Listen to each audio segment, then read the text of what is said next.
Johnny was always a consummate professional. The great thing about Johnny is he was always so even-keeled. Never got upset, never saw him get angry. In the 2.5 years that I was there, he was always in good spirits. Johnny's one of these people who what you see is what you get. He's the same on camera as he is off the camera, and he's just a fun-loving, lighthearted, young at heart kind of guy. Tell me some of the humorous stories. Do you have one that you want to tell me? One of my funny and most memorable Johnny stories is we were on the set, and there was some flooding in the South Valley. And we went to the videotape, and we had pictures of this flooding, and went to the sound bite. The person was talking. Well, Johnny started singing Pennies from Heaven. And unfortunately, the video ended, and all of a sudden we came back, but Johnny was still singing.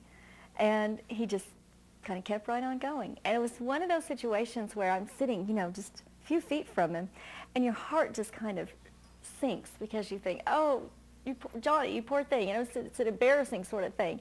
But he handled it just so coolly, just kept right on going, and just the professional that he is. What do you think about him leaving? Well, you know, Johnny is such an institution to me in New Mexico. He's been here when we moved here in the late 80s, and it's hard to imagine New Mexico television without Johnny. I always tell him that he's the Dick Clark of New Mexico broadcasting to me, because he's one of these guys who never changes. He always looks great, looks the same. But I think it's a well-deserved retirement, because he certainly loves to do his avid golfer and tennis player and skier.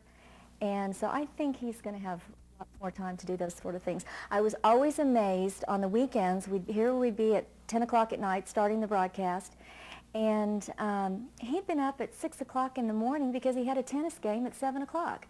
And the amount of energy that he had was just always amazing to me. But we're going to miss him a lot. What message would you like to tell him, seeing as how you had worked with him right next to him for so long? Well, more than anything, Johnny made me feel so comfortable coming up from Roswell and working in the Albuquerque market. My first week in there, you know, he just made me feel so at ease, and I appreciated that so much. We had a great relationship. We got along so well, and he always had wonderful jokes to tell, and we would catch up with each other during the week, because we wouldn't see each other all week long, and then on the weekends we'd have the broadcast to do, and we would kind of catch up with each other, and he'd always have good jokes to tell. So I'm going to miss him a lot. Anything you want to say directly to Johnny? What would you say? Johnny, we're going to miss you immensely, but hope you have a great time in retirement. Now, in losing Johnny, what does New Mexico and KOAT actually lose? Well, I think you lose someone who is very familiar and very comfortable. You know, in the media, you are invited into somebody's home. And certainly the ratings have proven that Johnny is the choice of someone who's invited to a lot of people's homes each weekend night, and that's for a reason. Johnny is one of these guys too who says things, you never know what he's going to say, but he often says the things that everybody at home is thinking about anyway, or is thinking about saying, and it may not always be politically correct, but he says it. And Johnny gets away with it. It's endearing when Johnny does it. It's not always endearing, I think, maybe if somebody else were to say what he says. But that's one of the things that I think is the reason that people invite him back into their home, is because they're so comfortable with him.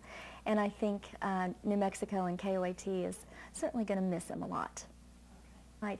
You know, one other thing that Johnny did a lot, and this kind of goes along with his being young at heart. I mean, it amazes me that he is still so active, you know, as he is with the tennis and the sports and, you know, golf and skiing. But one of the things that he would do is every Valentine's Day, he would bring in, you know, the school card Valentines that you get in the boxes. He would bring in Valentines to all the ladies in the newsroom, just those sweet little Valentines that go in the card, and it would say, "Love, Johnny." And he would just do sweet little things like that, and just real boyish, and as I said, he's just very young at heart, and I think that's one of the things that also makes him so endearing. So cute. He is. He's a sweetie. You know, I'm trying to remember if there are any things that he ever. The main one I remembered was the Pennies from Heaven story, and I hope I didn't make that too long. No, I hope you that'll did. I think work. yeah.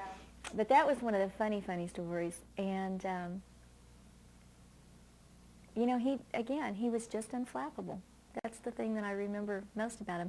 You know, in this business, you see so many people down to the wire. You know, you're stressed, screaming about the live shot or what's going to happen or why don't we have this. Or, not Johnny. No. Not Johnny. He was just so cool and respectful of others too. You know. A lot of fond memories. It's true, you never knew what Johnny was going to say when you got on the air, and I wasn't used to that at all. I'd never anchored with anybody quite like Johnny before.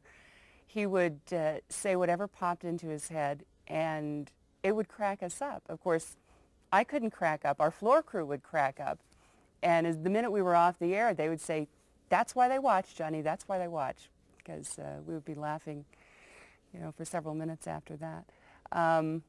It was hard to know what kind of tangent he might go off on, depending on what kind of story we had just been talking about. But I knew I couldn't keep up, so I pretty much let him go.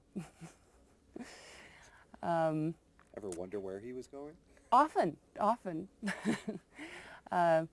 He was a great guy, a really genuinely kind and interested person, interested in other people. Just a really nice and generous person to work with. When you work with other people on the air, you find out not everybody is like that. And he was always the kind of person who was genuinely considerate and thoughtful, and just a really nice person to work with all the time. When you go out there anchoring with him, knowing that he has that unpredictable nature, does that make you more comfortable because it doesn't really matter? No matter what you do, Johnny's going to go weirder. Or more on the edge of your seat going, okay, you could go off at any moment. I was always a little bit on the edge of my seat. It was very entertaining. It keeps you wide awake. But I was always a little bit on the edge of my seat because I was never exactly sure what we were going to be talking about next. It was fun, though. It was a lot of fun. The other common thing I've heard about Johnny, a lot about Johnny, is that the Johnny on the air is Johnny in real life. There is no persona, Johnny Moore's persona. That's right. What you see is what you get. Absolutely. That's the real, genuine guy. And a guy, not a big ego guy, not a difficult guy, not a prima donna kind of guy, a genuine guy. And one other comment I want to ask you about that I hear about is he's 75 years old, and a common word describing him that I've heard is boyish. Yes. Does it apply? I think he's very youthful. He's very vital. He's, of course, everybody knows about his athletic activities. He skis, he plays tennis, he golfs, has the energy of, 5 guys half his age. Yeah, he's someone who feels very much like a contemporary, no matter what age all the rest of us are. I would agree with that. Mischievous. Yeah.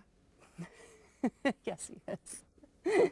He has a little, he has a cute sense of humor, and he has kind of a twinkle in his eye and kind of an edge to his sense of humor that's really a lot of fun. But it's kind. There isn't a mean bone in his body. Anything else you want to say about Johnny? Boy, we are really going to miss Johnny a lot. I'm incredibly pleased and honored to have had the opportunity to be his most recent anchor. I'll never forget that. I think he's the most professional, nicest, co-anchor I've ever had, and I say that without reservation. I really do think we'll miss him very much.